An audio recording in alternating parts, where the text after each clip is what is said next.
তাকাও এদিকে।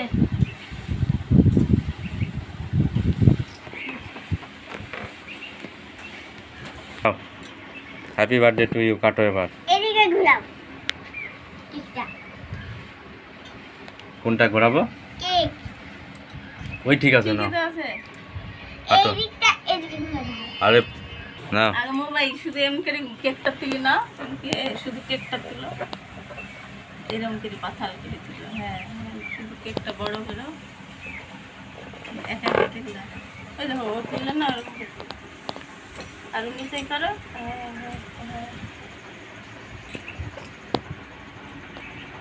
বল, মুখে বলবি তো? কেউ কিছু হ্যাপি বার্থডে টু ইউ দিশা, শুভ জন্মদিন। বাহ, তুমি খাও আগে, তুমি খাও। ও মা, আগে কে খায়? খেতে হয়। খাও। কেকটা এরকম খেলে আবার কেকের দুর্নাম দিচ্ছে। তুমি খাও। ভালো কেক দিচ্ছি তো। ব্যাস হয়ে গেল। হয়ে গেছে এবার।